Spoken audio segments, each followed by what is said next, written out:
Hello, and welcome back to the Collin Cadmus Podcast. Today, I'm joined by Ian Koniak.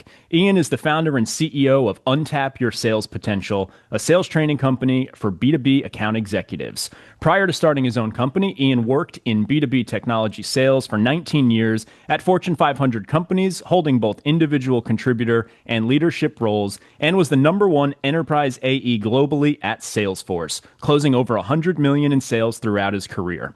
Ian's mission is to share his learnings from over 20 years in tech sales to help AEs perform their best. So I'm excited to dive in and get his thoughts on what's working and what isn't working in B2B sales in 2025 and beyond. Before we get started, if you're watching on YouTube, please take a moment to subscribe to the channel, like the video, and leave us a comment if you have questions or feedback. If you're joining us from Spotify or Apple Podcasts, please drop us a review and let us know what you think of the episode. This is much appreciated. Without further ado, let's dive in and get his thoughts. Ian, thanks for joining me and welcome to the show. Thanks, Collin. Great to meet you and great to be here today. Likewise, I'm excited to dive in. So let's start at the top. The question is traditional outbound sales broken, dead, or dying? If yes, how so? Wherever you want to go on that. It's interesting because all I've ever done is outbound. I never had an inbound engine, and now I do. All of our business is inbound, right? I'm more of a content creator, and then it's a nice change, right? Yeah, it's 100%. Yeah. But that was never the case in B2B tech sales. I never had an inbound motion. It was always outbound. And that's what I teach to my clients. And what I'm teaching is working really well, but it is harder than it has been in the past in many ways. So is it dead? No. Is it dying? No. Is it broken? Yes. Okay. And what's broken is, I think in 2020, 2021, there was this COVID kind of tech boom as everyone moved to remote and everyone needed more tools and digital tools.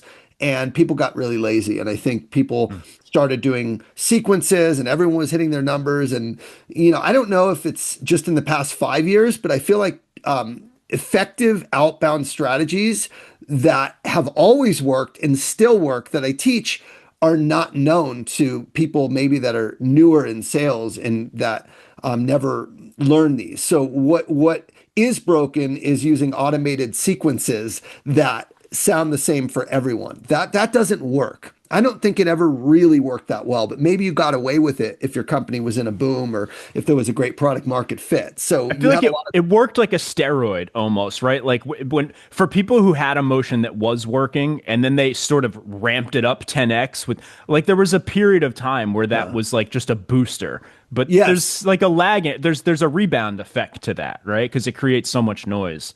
There's this idea that sales is feeding a machine. If you just know how to manage your sequences, if you just know how to follow up, if you just know how to, show up and focus on revenue generating activities and do more activity, it's going to work. And that isn't working. That's what's broken is this idea that more activity and more loading people into tools and more automation is actually going to grow sales. It's actually just more crap. It's more garbage. Okay. And that, I don't know how that ever worked personally, because that's not how I sold, but I guess it worked for a lot of people because there was a boom going on. And then what's happened in, I guess, the past 2 years is with AI and with automation and with this kind of new world we're in is that there's been a lot of noise with outbound and a lot of people I know for myself, I'm sure you too, as an entrepreneur, you get a lot of shitty emails and the amount when I start my day and see what's in, it's all this crap and a lot of it's bumping up and a lot of it's like this long thread and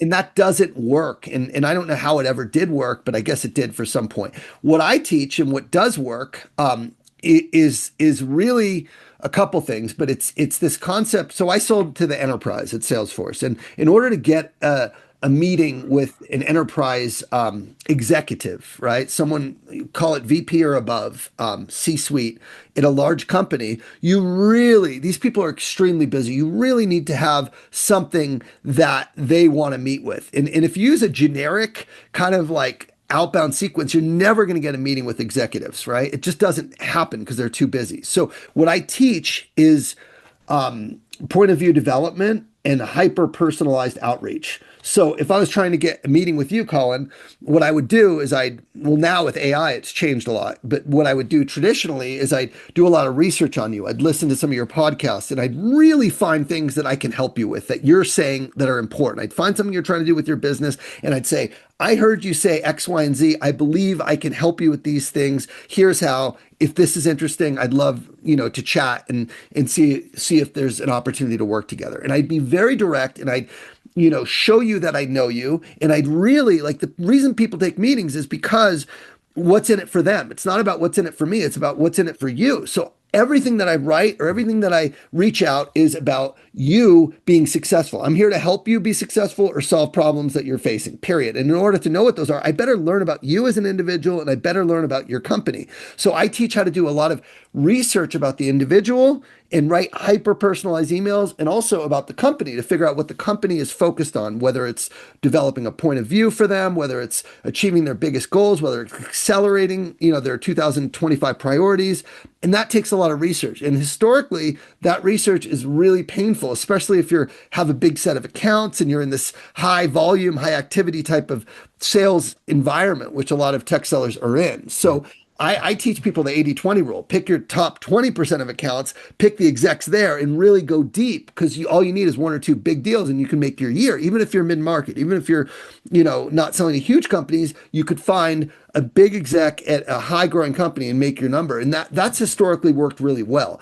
And it still does. It's still working well. What's a little harder is emails aren't being opened as much. So the multi-channel approach is more important than ever. And I think what's broken is that people just rely on a 7 email sequence. And the thing that I've always taught, which is more important than ever, is a 4-channel touch approach where you are actually following up across 4 different channels. And the 4 channels that I typically use are email plus cell phone, which you can get pretty easily now.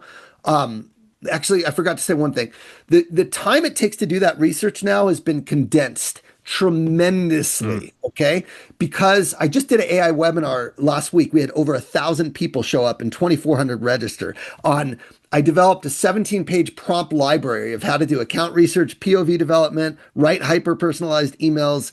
I talked about how to get higher up within accounts, and I talked about how to help champions sell internally. So I have all these aids, which now take with the GPT 4.0 and deep research functionality, things that used to take weeks or even months, and now they take minutes. So there's no excuse anymore for really going deep and understanding your customer before you reach out. So that's the first thing that used to maybe a very small percentage of people would actually take the time to do that type of work because it's really hard. It might be boring for the dopamine seeking seller. And so now all that goes out the window with AI and I can give you the prompts and put it in your show notes if you want for anyone using it. I'll give you a link to the webinar and the prompts so you guys can grab that. But that's a massive game changer in how research is done and how emails are tailored. I write exactly how to write these type of emails, which do get a response. But that being said, emails are still not open most of the time. Even the best email in the world won't get open more than half the time. So what I've had to shift and really emphasize is this 4-channel approach. So the second channel is phone. So get their cell phone from Zoom Info or from Seamless. Like most of these cell phones are fairly accurate. What I do is I email and then I call. And when I call, I reference what I shared in the email. So I talked about why I'm calling, how I can help them, the research I've done, and I'm showing them, them. And nobody, I promise you, nobody is calling my phone. Okay, all they're doing is emailing. So I'm getting a lot of spam from call centers, and I know it's spam, but sales reps that want to help me and work with me never call. They're just, again, sending emails. So that alone is a huge differentiator, is adding a second channel. The third channel is if they don't pick up the phone, which most likely they won't, I use a voice note. So if I want to call somebody and they don't pick up, what I'll do is I'll grab my cell phone and I'll take this little microphone button right here and I'll leave a voice message on their actual cell phone. So a text, like a text voice, right? Yes, text to voice. So the reason why is because then it disappears when he listens. So I know they listen. Where if I just leave a voice note, I don't know if they got it. The other thing is if I mess it up, I can re-record it. So it's really nice that way, but I'll leave a voice note and say, hey, I tried your cell, sent an email. I know you're super busy, so I'll just stay up right here and I'll kind of give my short pitch of why I'm calling. But again, it's not a generic pitch. It's very specific to what I heard them say, what they're trying to accomplish and how I can help. So put it all out there and give them a reason to meet. Okay. And before I text them, I'll always say, "This is Ian. I just sent you a note." And then I'll leave a voice note here. It's easier than voicemail. So that's the third channel is text voice notes. And then the fourth channel is LinkedIn, which is video. So I will, again, I've called you, I've emailed you. I really believe we can help. I know that you're trying to hit these three goals, and here's exactly how we can help. I realize you get a lot of people reaching out, but this is something that I believe we can help. Here's some similar people we've helped similar to you. And I will leave a casual selfie style video on their LinkedIn DMs if they accept my connection once I accept it. So they can't avoid you if they're getting these personalized texts, they're getting these emails, they're getting a voice note on their text message, and then they're getting a video on LinkedIn. Are you kidding me? Nobody's doing that. So that's what I've been teaching my enterprise AEs, and it's working. The key though is it has to be, it's got to be personal, it's got to be relevant, and it needs to, it needs to be helping them in their role or helping them with their company goals. And if you have a generic value prop, it's not going to land or stick. So it takes more time, yes, but it absolutely is worth it because you don't need to have a lot of accounts. You just need to have the right ones. And that's where the big deals come from. So I think it is broken because no one does it that way. People just use single channel, they automate it, and they expect an answer. And that doesn't work. Yeah. I love this, by the way. This is very, very similar to the way I approach this. Sure. I think you have to go multi-channel. It's sort of planting seeds, right? It's like the first one they may sort of brush off, the second one they may sort of brush off, but it's like little building blocks of relevance, right? You're nurturing, you're educating them, and even the 7 emails that I do send. So I forgot one more thing. It's a 10 touch point across 4 channels. That's what I was going to ask you because I saw you post about that. Yeah. Yeah. So it's not just, it's usually like 6 emails, 3 phone calls, and the video on LinkedIn, right? With the voice notes. So it's each of these 6 is unique. So the first one, I typically share the point of view. The second one, I give more specifics on how I can help them. And I maybe share some quotes of people that I talk to in their company, or maybe what their CEO is saying, and directly tie back. And I really outline a little more details. Like a lot of people say, send short and sweet. I send detailed and specific, right? And that tends to work better than short and generic, right? So that's my second. The third one, I'll share a case study of someone who looks like them, who's an industry leader that I've worked with. Fourth one, I'll share some ROI data on why it makes sense, the business. The fifth one, I'll share a white paper relevant to the challenges that their industry or that persona is facing. The sixth one, I'll share a brief demo video or something, overview of how we can help. And after that, it's like, most people stop at 2 and they're single channel. So, it's work, but it works. Yeah. How important, I want to emphasize on this, how important or how do you emphasize, I think you used a few words there of sort of pre-qualifiers for making sure that the stuff you're writing is actually relevant. Because what I do see often is people go through these motions, like they can take everything you just said and just do it bad by half-assing the research, and then it's like night and day difference, right? How do you guide that to make sure that I'm not just saying like, "Hey, Ian, I saw you went to so and so college, and I used to live right there." Yeah, like, that's you know all, what I mean? That's all like fake personalization. Like I get that all the time, and AI can do that. Like, oh, look up something and make a connection. No, that's not what my Again, if you look at the prompts, I'll share them with you afterwards. It really goes deep about what is their company trying to achieve, what are their top 3 priorities, what are some of the challenges. I use the deep research function in the paid version of GPT where it really goes deep. And I even write a white paper for people to send to their clients on the challenges their industry facing and how you can help and what's in it for them. And like no one's getting a white paper sent by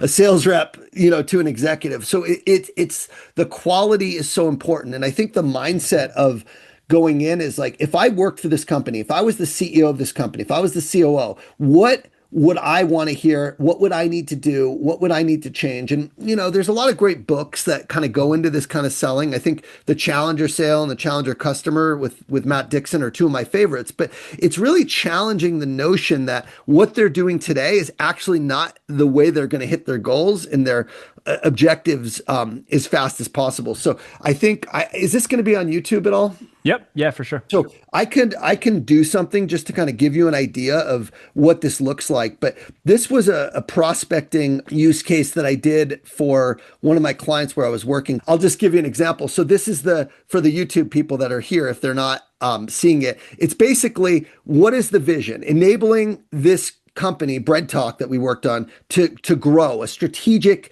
vision for a partnership. And it talks about the food and beverage industry and what are the challenges and how we're going to help them scale globally, which is what their goal is. And I literally have it outline each of their goals from from the research prompts that I share, the challenge. So the goal in this example, if you're listening, is global expansion in a new market. The challenge is expanding into new geographies, introduces complexities around compliance, payroll, labor, and workforce management. Without a platform, HR and payroll can be fragmented, delaying go-to-market and increasing risk. Current state is we're expanding beyond Asia Pacific. Each market has its own unique compliance landscape, talent requirements, and this is going to be very difficult to scale. And then here's how Strata Global can help. We will unify your global workforce onto one platform, and we can support payroll in 180 countries with all the compliance, with all the laws, with all of the rules, the taxes that go along with it, one platform to support. So, and I go do that for their top 5 goals. So the goal, the challenge, how we help. So again, if that doesn't get their attention, I don't know what will. So that's like a point of view needs to be really detailed about what they're trying to do, why it's a challenge to do it, and how your company's going to help. And it's got to go to an executive who cares about those things. So this is going to their CEO who cares about scaling globally. And again, it's not just enough to have a great point of view. You have to follow up and hit them across all channels and try and get referred in if you can. Like, it is a full-time job to like get a meeting with an executive. So I think it's hard, and that's why it pays really well for people that can get to the top and do this. And yeah, if you're not all in, if you're not like really committed to like being curious and thinking as if you work for that company, it's going to be poor work and you're not going to get a meeting. So I always like to ask myself, if I work for this company, what would I do? What would my strategy be relative to the products and services I sell? What would I want them to know? And that's kind of how I lead, is like, you need to be an expert on the problems you solve and how you solve them, and why it's important to be thinking about this stuff. So I think it really is about a service-centered mindset, and like almost like you got to put your own selfish desires to make a lot of money and commission aside and really think about how you can help them in the best possible way that aligns to their goals and priorities. Oh, wow. What you just said there at the end, I mean, all of it's gold, but what you just said there is something I've tried to hammer home with people. It was taught to me very well by my first VP of sales. And this was entry level, full cycle SMB, phone sales, pounding the phones. And he used to teach us, he's like, you have to get in the mindset of you're calling people who have Ebola and you have the cure. And so if they're telling you like, no, I'm not interested, like imagine if you're going to save their life. You're not letting them off the phone. Like, they can't brush that off. They clearly didn't hear you clearly, right? Like, you don't give up. And like, that was the mindset sort of that we got into, was like, it's an extreme example. But the point is that it takes you from, and I sort of would elaborate on it when I got into training. I was like, look, what you shouldn't be doing is picking up the phone and just looking for people to book meetings with. What you need to be doing is picking up the phone, looking for people you can truly help, right? And whether you're doing that through your research before we were just pounding the phones to talk to people. It was very SMB. But so that was the notion of the cold call, was like, your objective is not to book the meeting. It's to figure out if you can help them. And if you figure that out, the meeting usually books itself, right? Like, if you follow those steps properly. But you also threw in one point there that I think is really important, which is the challenge piece.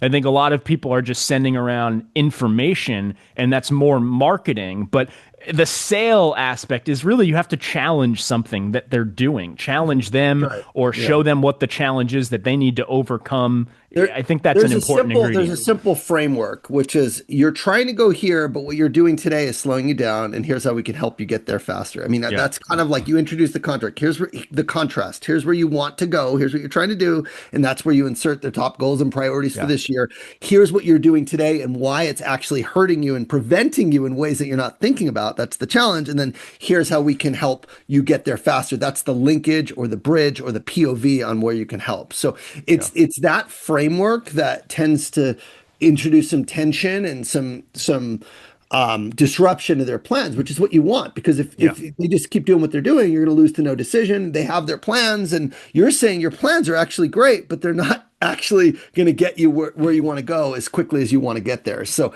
you have to understand what they're doing today a little bit. You have to understand, how they're going about things, and educate them as to why there's a better way. One other thing I want to add is I just had Brian Tracy on my YouTube channel, and one of his favorite quotes of all time is, or one of my favorites is, approach each customer with the idea of helping them solve a problem or achieve a goal rather than of selling a product or service. So Bingo. Yeah. if you can Maybe I approach, heard that from him at some point along the way. it's Yeah. so true though. It's like, I'm here to understand if I can help you. If I can't, I'm not here. I'm not going to sell anything. We don't need to meet. Because So you're wasting your time. So that's in the their first thing time. to figure out, right? That's right. Let's Yeah. see if we Yeah. can help you. And it's this detachment of neediness. And that Yeah. energy of detachment is really where customers trust starts to build up, is when they don't think it's in Yeah. it for you, but they're really hearing someone who's interested in them and who wants to understand if they can help. It's like customers will gravitate towards wanting to work with that person because it's so different than everyone else who's reaching out to them. So I think Yeah. I really do think selling is helping. And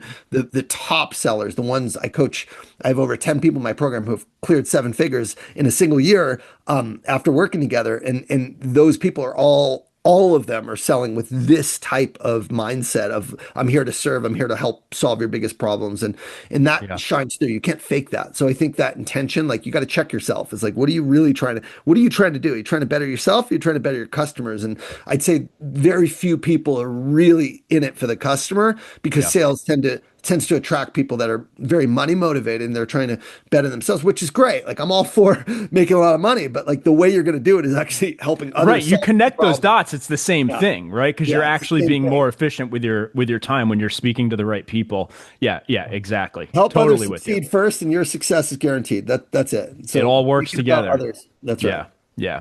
I mean, if you're Jesus and you're walking around curing people, like, you only have enough time. You only have so much time, right? You probably want to make sure you're curing people who need it, right? Like, That's right. Jesus didn't go after the Pharisees. Yeah, He was yeah. going after the sick people. He was going after the prostitutes. He was going after the tax collectors. He was going after the sinners, because they're the ones who need his medicine. Like, Yeah, that's what Christianity is at its core. So I love and the he reference. knew they'd be most likely to be a referral partner, essentially, Yeah, right? don't help people. If someone doesn't want or need your help, move on. Like, that is so, it's like, this neediness. It's just, Yeah. it's painful to watch, but it has to do with your own self-worth. And again, that's what my program, that's what we teach, is like knowing your worth and being proud of who you are, so you can show up with confidence in front of your customers and not neediness. So I think there's a lot of work that a lot of sellers need to do in this area.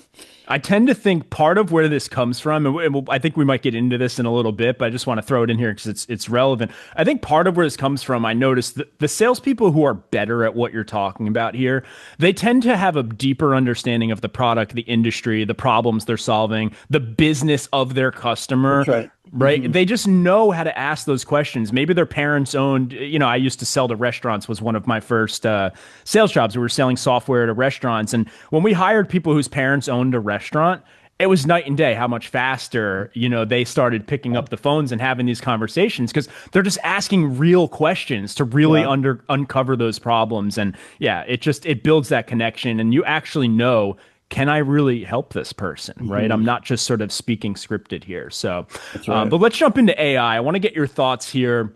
There's a lot going on. I'll sort of summarize my thoughts at the top here and just let you run with it in whatever direction you want to. I want to see what you think is going on with sales and AI. I've sort of broken it down. Last episode, I thought there were 3 categories, but now I realize there's more like 4. And this is not talking like, just LLM technology. I think, and this is in no particular order, but there's AI SDR, which is like the big controversy everyone's talking about. There's enrichment and intent, which I think is a huge one that, you can get a lot of automation going on there. And then there's, and that's sort of enrichment intent. Some of that is like, it's helping you decide who to reach out to, which accounts might be, relevant at this time. And then there's the CRM automation. That's one that I say, like, if you're not doing it today, you're completely just behind the ball. Like, when you get off your call, it should just automate your fields and this type of stuff. And the last one that I came across recently that I'm curious, especially if you in the enterprise, if you would find this, curious for some of the, I don't think it's definitely not like a for everyone type of product, but it's demo automation. And there's a company I've been checking out called Consensus. Their website's goconsensus.com. But it's basically like a new AI version take of these automated demos. If you remember back in the day, like, you used to be able to kind of cluster together all these videos. You pick the topics that you want to learn about, and it like jumbles a a custom demo for you, but they weren't so great. But now they're using AI that can get real intelligent behind that. And I think there's scenarios where, you have a very sort of demo heavy sales team, so to speak. And maybe they can automate a lot of this. Maybe when people reach out with questions, they're shooting them over these quick, sort of AI demos and whatnot. So I thought that was kind of cool. But I see those sort of four categories. I don't know if you see others, but what are your thoughts there? What do you think's actually going on? I mean, are salespeople being replaced by the AI SDR? Like, wherever you want to go on that topic. Yeah, I love AI. I absolutely am embracing it. In fact, I just before this call launched my own custom GPT called Ask Ian for cool. our community. So it's a private GPT, anyone in our program, and it has all my content, my recordings, my frameworks, my assets, how I would coach. And we were just How does it do when you ask it something that it doesn't yet know? Phenomenal. So someone said, "Hey, Ian, this is a real scenario." He worked at MuleSoft. He said, "Hey, Ian, I have my deal is 70K. It's part of a 700K core deal. So with Salesforce, there's a lot of co-primes and specialists, and these larger deals have a lot of different product mix. So this guy happened to be selling MuleSoft, and he said, "Hey, Ian, my deal is 70K. It's part of a 700K deal. So I'm only a small part of it, but I need to meet with this executive so I can properly scope it and understand it. I don't want to step on my toes of my core AE who's running the deal. What should I do?" So he asked that. It said, "You need to earn the trust of your core AE. Go to him and explain to him why you need to meet with this client and have him walk you in and introduce you." And I'm like, I didn't even know if it would. Before I even tested, I said, "Go talk to your core AE and get him to walk in. Let's see what it says." And it said the exact same thing. So will it provide answers that you haven't given it? Like if it doesn't know, like maybe it asks something that you haven't sort of ingested into it. Does it hallucinate? Does it make stuff up? Or does it just say Ian doesn't know? It hasn't yet. It did answer things in a way that I wouldn't necessarily answer it in some scenarios, which I have fixed. So initially I was testing a lot of this stuff, and I was really making sure that it was kind of answering like me, and it was saying like, "Go check out these modules in the course." It was answering as if it was like directing them of where to learn. I'm like, no, I don't want to answer like that. I want to answer as if they were asking me where they don't need to go to the course. So we really kind of worked on that in having it be more of a coach versus a guide. So I'm like, they're asking me the question. The vision is I'm with them 24/7. And so we had to like program how it answers and the voice and make it sound like me more. And I think that took a little time. Honestly, that was kind of a process to get. But I think right now it's pretty darn good in terms of like how it answers. I've been testing with all kinds of scenarios, and over a 2-month beta period, we've gotten it to a point where it does sound like me, and I'm like, oh man, this is great. So that we just launched it this morning, and everyone was like so stoked about it. So to answer, is it just text based or is it talking like audio? You can voice talk. It doesn't talk back as if it's me. It replies just like types it out, right? Like ChatGPT would. So it's like a virtual coach essentially for my clients, because I'm at capacity. I can't take more clients. I have coaches. That's the limitation in this business. Yeah. So I have 3 coaches that I've certified and I've trained how all my frameworks and how I coach, and they're phenomenal. They're all enterprise sellers, but the whole vision is about I'm with you 24/7, right? I'm your guide, I'm your support, and it coaches on mindset and habits and other, key areas as well that are. So let me ask you this: if that's working, and I've seen other people, I think Lemkin's put one of those out, who he says it was doing pretty well. If those are working, I mean, how far away are we from someone just creating an AI AE, and once they add an audio sort of visual interface to it with an avatar that talks and looks like me? The thing about our AI is going to replace AEs. I think AIs definitely can replace SDRs, and I think that's already starting to happen. In fact, that's what we're looking at my own company, because just this webinar example, we had 2,400 people register. My BDR might be able to get to 100 people a day. So we're talking about a month later, he's still calling the list. I'm glad to hear you say that, by the way, because so many people seem to get like a heated defensive emotion about. I'm like, this is a good thing. No one loves being an SDR. We want speed to lead. We want people we want to get with the right people. We want. So the first one is, can it reach people faster? Can it chat with them? Can it book meetings? Absolutely. And I think the technology is there. And I'm actually working with a company right now to deploy an AI SDR. And they're also working with number two, which is the enrichment. So we have 2,400 people. Which of those people, how long have they followed me? Who are they? Have they consumed any other content of mine? Are they in mid-market or above? Do they work in tech sales? So all that stuff, like my BDR would have to go through manually and figure that out before calling. Now, all that can be scored and sorted. And so he can go after the best ones. And that totally makes sense. As far as AE, replacement, I don't see that coming at all because at least for my segment, we're talking about people who sell AWS or Microsoft and, Salesforce. I mean, these are large transformational deals. I think for a smaller ticket item, as where a customer can buy online and figure out what they need, think of like, Zoom license. I have a lot of Zoom for webinars and for my team, and I've never talked to a Zoom rep. Same.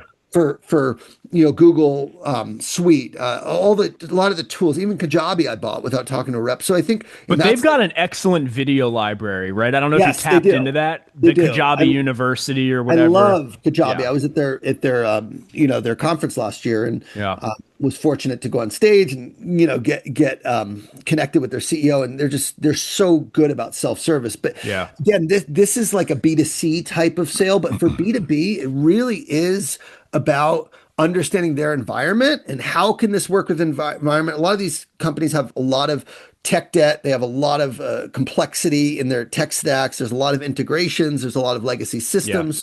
Being able to really plug in and understand how is this going to work in our environment. There's implementation and consulting partners that need to come in and scope it out. There's so many, like a typical sale for my clients and for me when I was at Salesforce, you could have 20, 30 meetings with different people, IT and different business people and user groups and implementation partners. And I just don't see AI being able to quarterback and facilitate all of that coordination that has to happen. Any deal we had needed an implementation partner, for example. So knowing what partner to pick and, getting them involved and doing that handoff and being the glue that holds everyone together and bringing in your SEs and your co-primes and your specialists and then building a custom demo. Like for complex sales, for large enterprise sales and for bigger companies, their biggest concern is like, is this going to work in my environment? Who's going to build it? How are we going to do change management around like getting all my team trained and onboarded? Those kind of things require a partner that is a seller rather than just a seller, because you're with them, like not just pre-sale, but with them post-sale as well, managing the account. So like account management is a function that's equally important in enterprise sales as the actual, winning of the deal. So I just feel like even things like consumption model with AWS or Snowflake or some of these more consumption-based SaaS products, you still have to have someone seeing where the use cases are and identifying, white space and how do you go share a wallet and, multi-threading. Like, I just don't see AI doing all that outbound growth activity that you need to do to really go wall to wall with a large company. So I maybe it could happen, but I would say at least 5 years away, if anything, because of the complexity of multi-threading and the complexity of bringing in a lot of different parties involved. I mean, with the deal with Berkshire Hathaway, there was 10 parties involved to make that deal happen at Salesforce. Like 10 different groups of people. There was business value coming in to justify a business case with the CFO. There was the engineering team. There was the architecture team. There was the implementation partner. There was the clients, brokers that they owned. There was the executive team. There was the agencies. It was just this big orchestration to make a deal like that happen. And that's kind of what is very common for 7 or 8 figure deals.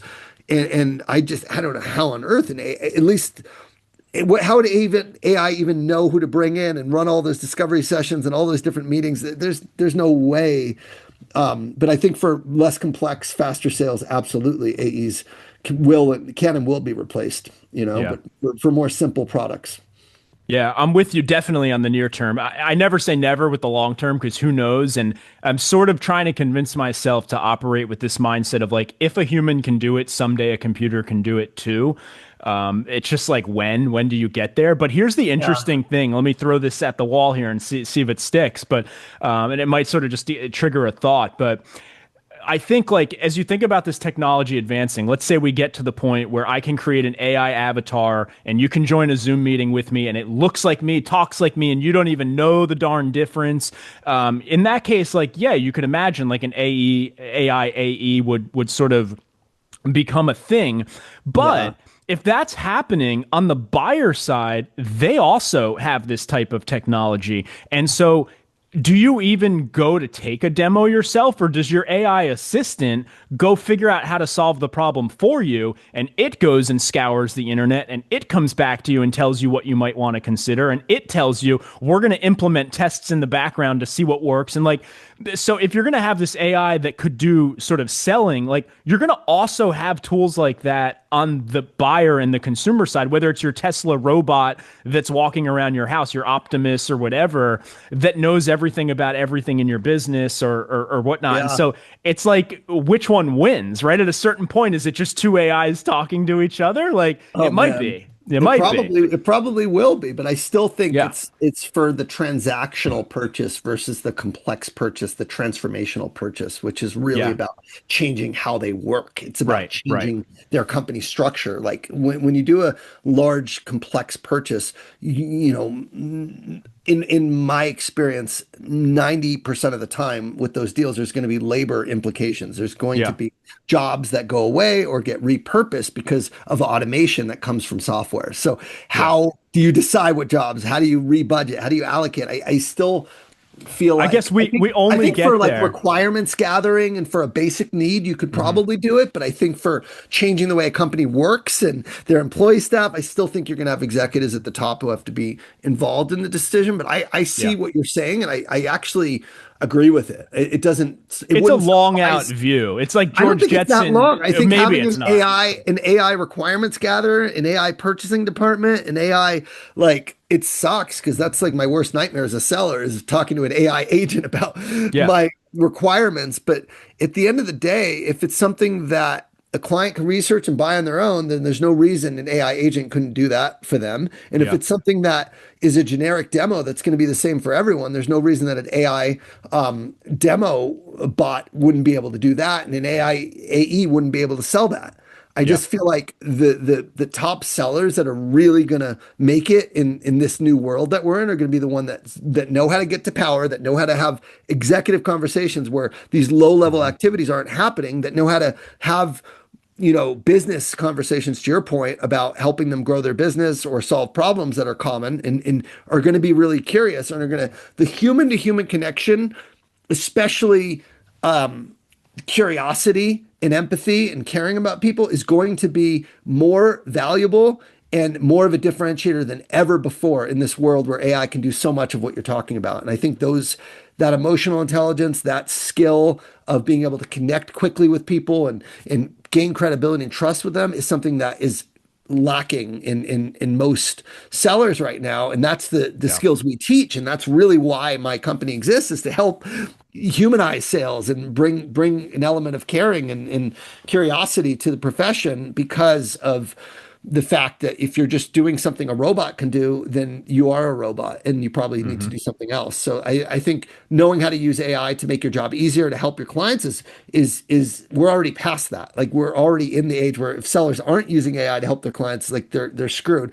But now knowing how to really connect and have powerful conversations and show up with curiosity and caring, that's something that is an inward job. That's something you got to do to look in the mirror and say, in order to be a great salesperson, I need to be a great person first. So I need to really look at how I show up and my intentions and, live with integrity. And, this is the kind of work that honestly unleashes like amazing results in sales when you do that inner work and when you look in the mirror and check yourself. And I know I had to do that work when I was in sales, where I was out for myself. I missed quota 3 years in a row. I hit it 16 of 19 years, but the 3 years I missed it were all in a row. And I was very self-focused, very commission breath, very focused on just getting paid and getting the deals closed. Yeah. And it didn't work in enterprise. And then once I started really, once I got humbled and really realized that I had been selfish and I had been showing up with my own needs ahead of the customer needs, that's when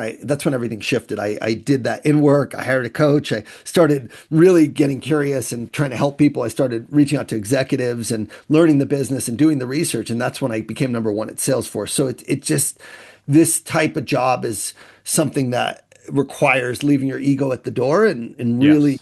being of service to other people. And I think that AI can't do that. I think when you're dealing with robots, yeah, they can say like, if you ever have therapy talks like I do with ChatGPT and you say, I'm struggling with this and, whatever, it makes you feel really good, but it's It still, can be very complimentary.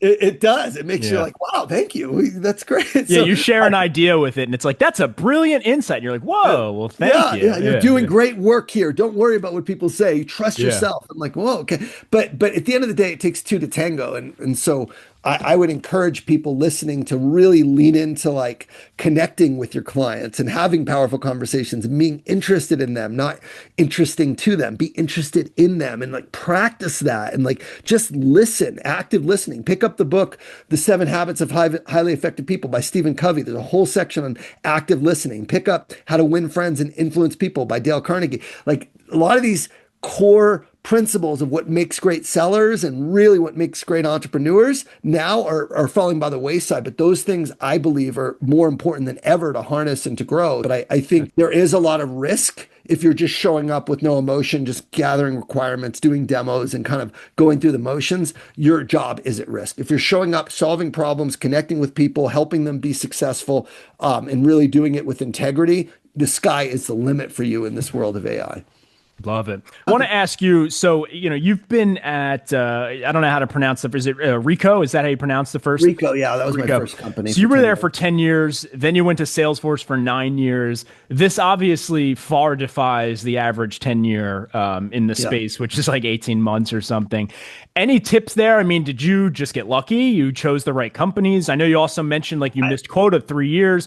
How do Yeah. you stay there? How do you not get the boot? Like, any advice there? Well, I think one of the things that for me is important is to always be moving up within the company. So like if you're going to be at a company for 10 years, for me, I didn't have the same role for 10 years. So my first, Right. 2 years I was in Koreatown grinding it out, selling copiers. Then I went to Santa Monica and I became a major accounts rep and really grew that for 3 years and crushed it. Then I became a sales manager. Then I was a branch manager. Then I was a district manager. Then I was a general manager, then a director of sales. So I had, when And I this is a left, big company, right? yeah, big company. They were Yeah, Fortune yeah. 500. I had 80 people working for me. We were running a $60 million annual business. So that brought new and exciting opportunities and challenges every year. So I think, again, changing territories, changing positions, moving upstream, really important And for context, was that wasn't a startup, right? That was a profitable business.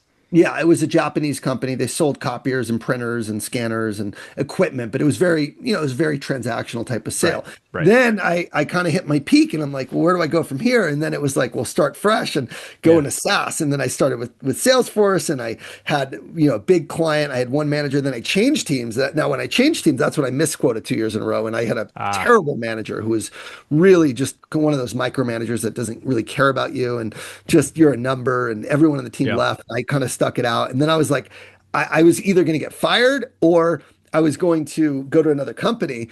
And so I interviewed at Microsoft and I got a job offer. And then I'm like, maybe I can get somewhere else in Salesforce. And somehow I managed to get to the commercial division. So it was like a different culture versus where I was. And Yeah. then I did great. Well, that was the third year. I missed it by 95. I hit 95% plan. I was grinding it out, but I really tried. I was almost at my quota. That third year, I missed it. But then the manager I was with took me to this new segment called Enterprise Select. And that's when I got to number one and made club 4 years in a row and then just exploded. So it was this like period where every year it was like a different assignment, different manager, different accounts. And then the last 4 years when I really started crushing it, I kept the same accounts. I grew, I got bigger opportunities and actually my accounts grew as well. So we kind of grew together, and that's common in the enterprise where you can manage and grow large accounts. So when I left Salesforce, I only had two accounts, and I had like lived with them for 4 years. I had badges to their office, and I was deeply ingrained. And then it was like, well, I'm done growing, so now I want to be an entrepreneur. So for me, it's always about growing. When you leave, it's when you're done growing and you've mastered your craft. So every position I grew, and then I had imposter syndrome, and then I get to that point, and then I go to the next one.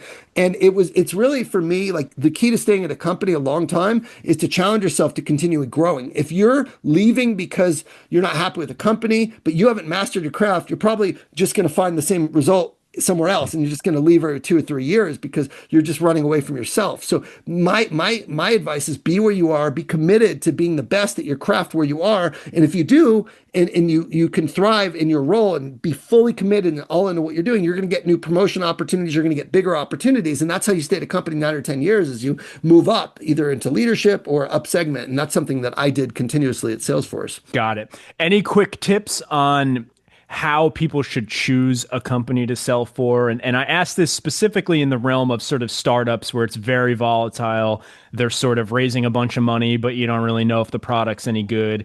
Any hot tips after all the people you've been coaching? Do you see any patterns there on how to make the right decision? I think there are a lot, but my number one tips: go to RepView. You want to go to a company that has, I'd say, enough people hitting quota. I think industry average is like 39% for software. So Yeah. at least average or higher, right? If you're going to a company with 15 or 20% people hitting quota, that's a big red flag for culture, leadership, or product market fit. Secondly, I like to look at companies that generally have a high income opportunity. So I think the key to making a lot of money, making, on average 500K to $1 million in sales for elite performers, if you're the best, you want to have your top earners be 750, 800, $1 million. So Yes. go on RepView and really look at companies where the top earners are making, in that range. If you're the top earner and you're doing 300K, like I was in copiers, you're playing the wrong sport. You got to get to the majors. So I think going in and really looking at what the top earners make, looking at a company that has a product that is enterprise ready, that you can sell 7-figure deals to, that has a leader that genuinely you align with, their values, their culture. It's so important to be driving the right car. And so for me, comp plan is huge. Territory is huge, like in product, where you can actually go somewhere where they're doing big deals, where they have good success stories. I've seen a lot of people from big companies like ServiceNow and Workday and Google make $1 million. I have not seen people go to the new startup as the founding AE, or they're a selling manager or something. That to me, I haven't seen those stories work out. So I'm a conservative by nature, in terms of going somewhere with a proven product, with good customer stories, I like to choose a company that's number 1 or 2 in its space for sure. So that's my advice: is go somewhere where you have a chance to succeed, where you can get plugged in, and if you do well, make a lot of money, versus like you're taking this massive risk. So for me, I just have not seen those startup AEs crush it, where I have seen people at the bigger companies crush it if they deploy some of the stuff that I teach. Perfect advice. And thank God, or thank Ryan, that we have RepView now. That's right. Yeah, Ryan was on your show. I saw that he came Yeah. on as well. I really like that company, and I've posted stuff for them before. But I'm a huge believer in doing your research and like really testing the waters. Talk to their top sellers, see what they're making, see what they're selling, see how they do it. Be picky with where you go. And the nice thing is, the more that people are giving this advice, like I'm so glad you brought that up, because that's the default now. Like, go see what people are saying, see what they're earning, see what their quota attainment is. Totally. And the more that becomes the norm, it's putting pressure on companies to stop with these ridiculous quotas that no one can hit. Yeah, and leadership, like they're getting ranked, culture. Yeah, like you have to. It's now like, it's sort of the Yelp of these.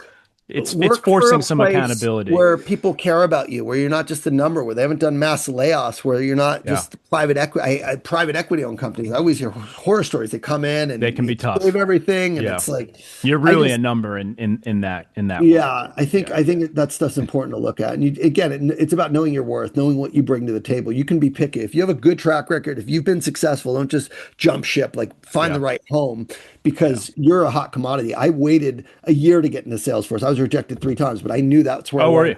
And I didn't stop until I got in. And finally I Yeah. had someone who gave me a chance. But like that was the And company. just a no once doesn't mean no forever. Like there's so many Right. different people and you can different That's right. angles and Yeah, these are yeah, big yeah, companies. You got to find yeah. other people to get in. So I'd say really pick, short list 3 to 5 companies and really go hard at networking and trying to get someone to refer you in versus applying blindly in the jobs, which genuinely doesn't work when you're just a resume of hundreds or Yeah. thousands of, you know.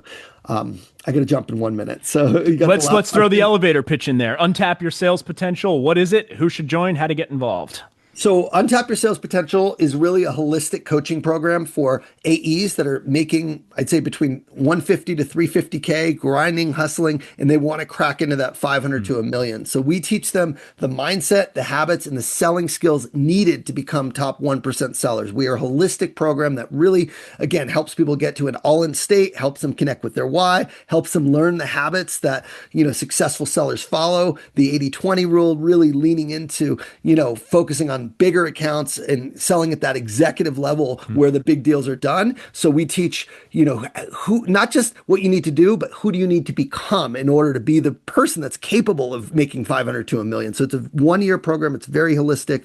If you want to check it out, go to untapyoursalespotential.com. You can book a call with our team, talk about your challenges, your needs, and see if you're a good fit for the program. We are not going to try to sell you. We're just going to try to understand what you're trying to do and see if it's a good fit for what we teach.